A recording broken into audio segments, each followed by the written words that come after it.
Hi friends, நம்ம இன்றைக்கி இந்த வீடியோவில் ரெயின் லில்லிகளை பற்றின அப்டேட் தான் பார்க்க போகிறோம். என்னென்னா, நமக்கு ரெயின் லில்லி பார்த்தாலே மழை பெய்தாலே போதும் சூப்பராக பூத்து நிற்கிறக்கூடிய ஒரே செடி இது தான். ஸோ இது பார்த்திங்கன்னா கிழங்கு மூலமாக தான் ஸ்ப்ரெட் ஆகும். இங்கே பார்த்தீங்கன்னா இதில் வந்து ஒரே ஒரு பல்ப் வச்சது தான் இவ்வளோ தட்டு ஸ்ப்ரெட் ஆகி இருக்குது. இது பார்த்தீங்கன்னா இந்த பாட்லேயும் ஒன்று தான் வச்சோம். இப்போ பாருங்கள், அந்த பாட்டு ஃபுல்லுமே ஸ்ப்ரெட் ஆகிடுச்சு. ஸோ இப்போ 2-3 நாள் நமக்கு மழை பெய்யுதில்ல, அதனால் வந்து நம்ம ரெயின் லில்லிஸ் எல்லாமே பூத்து இருக்குது. சில மொட்டுக்களும் இருக்குது, சில பூக்களும் சூப்பராக விரிஞ்சு நிற்கிது. ஆனால் நமக்கு வந்து பிங்க் கலரில் வந்து சீடு வருமா அப்படின்னு எனக்கு தெரியல. ஏன்னா எங்கள் வீட்டில் வந்து இது வரைக்கும் இந்த பிங்க் கலரில் வந்து சீடு வந்ததில்லை. ஸோ எல்லோ கலரில் வந்து சீடு வந்து நான் பார்த்துருக்குறேன். ஸோ அந்த அப்டேட்டும் நீங்கள் பார்த்துருப்பீங்க.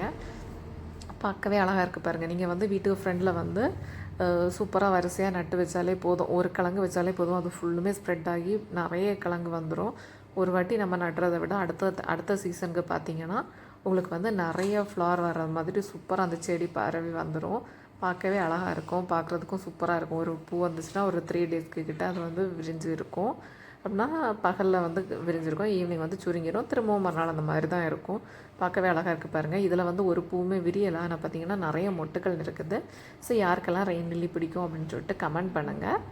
Thank you friends. என்னோட அப்டேட் உங்களுக்கு பிடிச்சா லைக் பண்ணுங்கள், ஷேர் பண்ணுங்கள், மறக்காமல் நம்ம சேனல்